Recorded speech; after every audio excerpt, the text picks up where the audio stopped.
Good morning, everyone. Today I'm going to start the next phylum Platyhelminthes.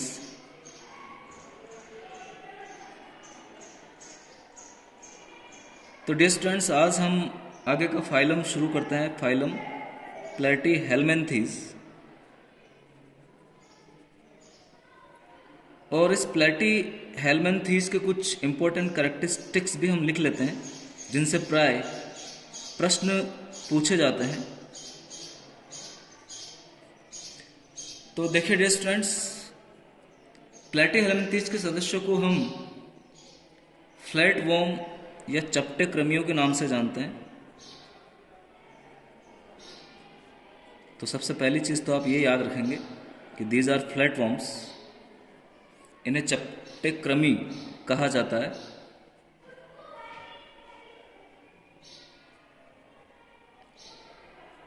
Second जो प्रश्न यहां से पूछा जा सकता है, इसके मेंबर जो होते हैं वो अगुहिक होते हैं या एसिलोमेट होते हैं।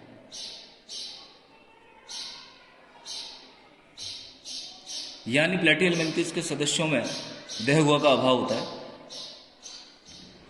आगे हम बात करें तो प्लेटीहेलमिन्थीज के सदस्यों में उत्सर्जन के लिए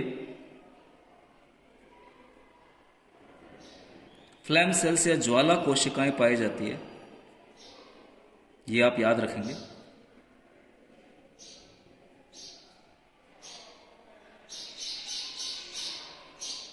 यहां पे ज्वाला कोशिकाओं से मतलब ये नहीं है कि ये ज्वाला निकालती है या फ्लेम उत्पन्न करती है। ये सीलेटेड होती है और सीलिया इस प्रकार से लहराते हैं जैसे कि ज्वाला लहराती है या आग लहराती है, इसलिए इन्हें ज्वाला कोशिकाएं या फ्लेम सेल्स कहा गया है। तो ये भी आप थोड़ा सा ध्यान देंगे। और इसके अलावा इसके सदस्य जो होते हैं प्लेटीहेलमिन्थीज के, वो एक लिंगी होते हैं,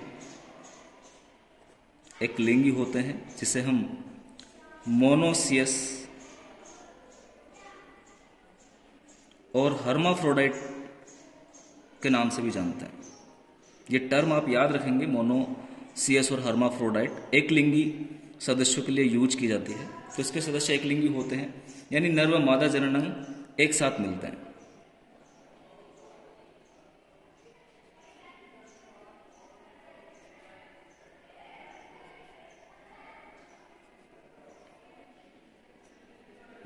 तो ये आप याद रखेंगे कि इनके अंदर नर और मादा जननांग जो है वो एक ही जीव के अंदर पाए जाते हैं।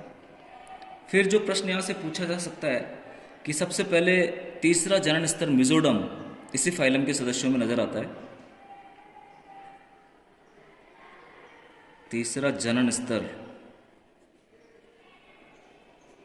मिजोडम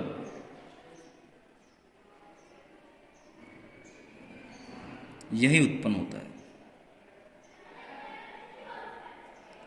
इससे पहले टीनोफोरा और सिलेंट्रेटा के सदस्यों में मिजोडम हमें देखने को नहीं मिलता है, वहां पर मिजोग्लिया देखने को मिलता है। तो मिजोडम को आप याद रखेंगे। आगे हम इसके वर्गीकरण की बात करते हैं, इसके क्लासिफिकेशन की बात करते हैं। तो फिर से हम यहाँ पर एक टेबल बना लेते हैं। हमारे पास एक टेबल यहाँ पर आ जाएगी। सबसे पहले हम लिखेंगे लक्षण, फिर हम राइट करेंगे इसका सबसे पहला जो वर्ग है टर्बिलेरिया। टर्बिलेरिया सबसे पहला वर्ग। 3 वर्गों में हम प्लेटीहेलमिन्थीज को बांटेंगे। दूसरा वर्ग आपका हो जाएगा ट्रिमेटोडा,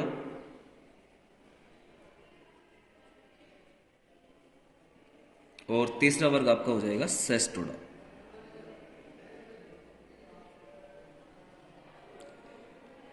तो सबसे पहला लक्षण हम लेते हैं पोषण, और काफी इंपॉर्टेंट कैरेक्टर है पोषण।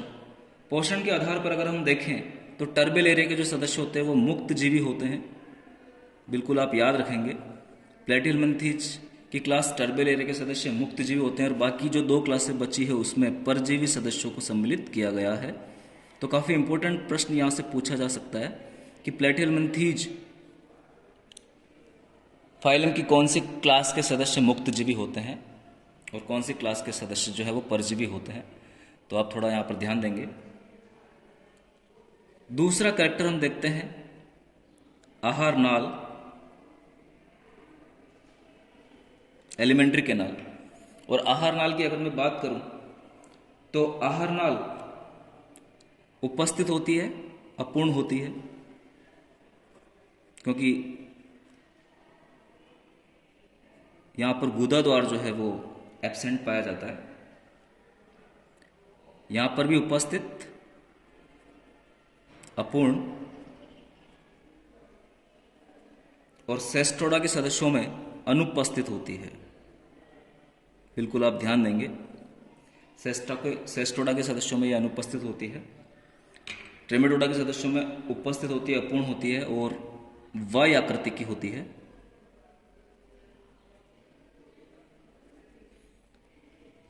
और यहां पर उपस्थित टर्बिलेरिया में उपस्थित और अपूर्ण होती है। सेस्ट्रोडा के सदस्यों में यह अनुपस्थित होती है। तो भोजन जो है इसके सदस्यों के द्वारा कैसे अवशोषित होगा, तो उसका अवशोषण, भोजन का अवशोषण देह सतह के द्वारा होता है।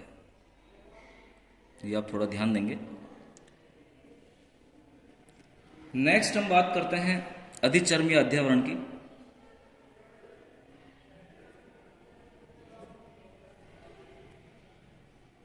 और अधिचर्म की मैं बात करूं तो टर्बिलेरिया के सदस्यों में अधिचर्म जो होती है वो पक्षमाभी होती है। उसमें पक्षमाभ या सीलिया पाए जाते हैं। पक्षमाभी होने के साथ साथ यहाँ पर एक स्ट्रक्चर रेब्डाइटिस और श्लेष्म ग्रंथियां भी पाई जाती है। आप याद रखेंगे, रेब्डाइटिस, रेब्डाइट व श्लेष्म ग्रंथियां।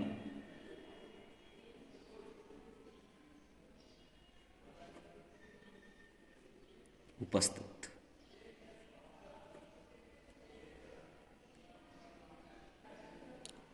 आगे ट्रेमेटोडा के सदस्यों में जो अधिचर्म या अध्यावरण होता है वो पक्षमाभ विहीन होता है, यानी यहां पर सीलिया नहीं पाए जाते हैं, अधिचर्म के ऊपर सीलिया एब्सेंट होते हैं। और सेस्टोडा के सदस्यों में भी ये पक्षमाभ विहीन पाई जाती है,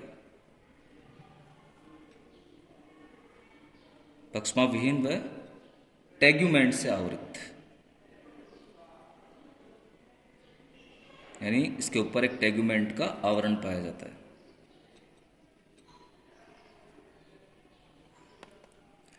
तो अधिचर्म से आपको प्रश्न पूछा जा सकता है कि किसकी अधिचर्म जो है वो पक्षमाभी, रेब्डाइट और श्लेष्म ग्रंथियों युक्त होती है। तो टर्बिलेरिया के सदस्यों में ये फीचर, ये लक्षण पाया जाता है। बिल्कुल आप ध्यान रखेंगे। बाकी ट्रेमेटोडा और सेस्टोडा के सदस्यों में जो अधिचर्म या अध्यावरण वो पक्षमाभ विहीन पाया जाता है, और सेस्टोडा में पक्षमाभ विहीन के साथ साथ वहां पर टेग्यूमेंट का आवरण भी पाया जाता है। आगे हम आसंजक अंगों की बात करते हैं। ऐसे अंग जो इन्हें किसी होस्ट से चिपकाने में मदद करेंगे, आसंजक अंग। तो जैसा कि आपको पता चल रहा है कि टर्बिलेरिया के सदस्य मुक्तजीवी होते हैं, तो यहाँ पे आसंजक अंग जो है वो अनुपस्थित हो जाएंगे क्योंकि ये मुक्तजीवी सदस्य हैं। ट्रेमेटोडा के सदस्यों में चूषक या अंकुश पाए जाते हैं आसंजक अंगों के रूप में, जो कि इनको होस्ट एनिमल से चिपकाने में मदद करेंगे। और साथ ही यहां पर भी आसंजक अंग जो है वो उपस्थित होते हैं सेस्टोडा के सदस्यों में, यानी आसंजक अंगों का पाया जाना परजीवी लक्षण है। फिर हम परिवर्धन की बात करते हैं।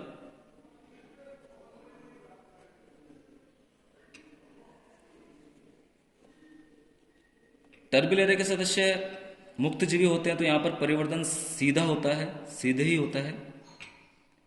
और लार्वा अवस्था एब्सेंट पाई जाती है। डायरेक्ट डेवलपमेंट यहां पर मिलेगा। ट्रेमेटोडा के सदस्यों में अप्रत्यक्ष या इनडायरेक्ट पाया जाता है डेवलपमेंट, और लार्वा उपस्थित होता है। और सेस्टोडा के सदस्यों में भी अप्रत्यक्ष डेवलपमेंट या इनडायरेक्ट डेवलपमेंट पाया जाएगा क्योंकि परजीवी है, और लार्वा जो है यहाँ पर भी उपस्थित होता है, लार्वा पाया जाता है। ये आप ध्यान देंगे थोड़ा सा। आगे हम नेक्स्ट कैरेक्टर देखते हैं, देह का प्रकार। और देह के प्रकार में अगर मैं बात करूं तो जो देह है यहाँ पर अविभाजित होती है, खंडों में विभाजन नहीं पाया जाता है टर्बिलेरिया के सदस्यों में। ट्रेमेटोडा में भी ये अविभाजित होती है, लेकिन सेस्टोडा के सदस्यों में विभाजित होती है। बिल्कुल आप ध्यान देंगे, काफी इंपॉर्टेंट प्रश्न यहाँ से पूछा जाता है। और मिथ्या खंड युक्त, खंड हमें दिखाई देते हैं लेकिन वो फॉल्स सेगमेंट होते हैं, तो बिल्कुल आप ध्यान देंगे। तो मिथ्या सेगमेंटेशन सेस्टोडा के सदस्यों में हमें दिखाई देगा। फिर सामान्य नाम से प्रश्न बहुत बार पूछा जाता है, तो आप लोग सामान्य नाम भी इनके याद रखेंगे। सामान्य नाम क्या है? टर्बेलेरिया के सदस्यों को हम टर्बेलेरियन बोलते हैं। ट्रेमेटोडा के सदस्यों को पर्णाब फ्लूक कहा जाता है, पर्णाब या फ्लूक कहा जाता है, आप याद रखेंगे। और सेस्टोडा के सदस्यों को फीताक्रमी या टैप वॉर्म के नाम से जाना जाता है, फीताक्रमी, या इन्हें हम टैप वर्म के नाम से भी जानते हैं। तो बिल्कुल आप ध्यान देंगे। फिर एग्जाम्पल्स की हम बात करते हैं, उदाहरण कौन कौन से यहाँ पर हो जाएंगे। तो टर्बिलेरिया के सदस्यों में उदाहरण आप याद रखेंगे, डुगेशिया, नोटोप्लाना,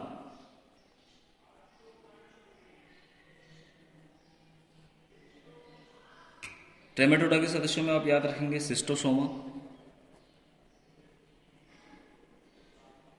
कभी कभी एग्जाम्पल देके भी वर्ग पूछ लिया जाता है। फेसियोला, काफ़ी इंपॉर्टेंट एग्जाम्पल है फेसियोला, जो कि ट्रेमेटोडा क्लास का सदस्य है, आप याद रखेंगे फेसियोला के बारे में, इंपॉर्टेंट चीज़ है।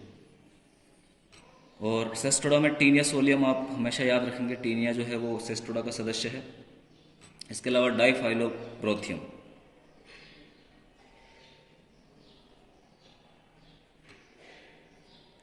तो ये कुछ इंपॉर्टेंट एग्जाम्पल भी हमने इन क्लास के राइट कर लिए हैं। आप अच्छे से इन्हें याद करेंगे कि कौन सी क्लास का मेंबर कौन सा है। तो डियर स्टूडेंट्स, आप लोग ये पूरा वर्गीकरण काफ़ी अच्छे से राइट कर लीजिए, याद कर लीजिए। आगे हम डुगेशिया का गण भी देख लेते हैं। तो जो डुगेशिया है उसका गण आप याद रखेंगे। डुगेशिया का गण जो होता है वो सीरिएटा है, सीरिएटा। नोटोप्लाना का जो गण है वो आपका हो जाएगा पॉलीक्लेडिडा।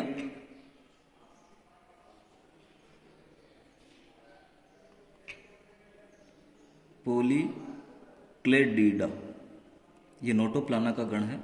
और नोटोप्लाना में मूलर्स लार्वा भी पाया जाता है, तो ये आप थोड़ा ध्यान देंगे। परिवर्तन में मूलर का लार्वा मिलता है, मूलर लार्वा उपस्थित होता है यहाँ पर, तो ये थोड़ा आप ध्यान देंगे। फेसियोला का उपवर्ग है डाइजीनिया, और इसका गण भी आप याद करेंगे। फेसियोला का जो गण है वो हो जाएगा एक्टिनोस्टोमिडा।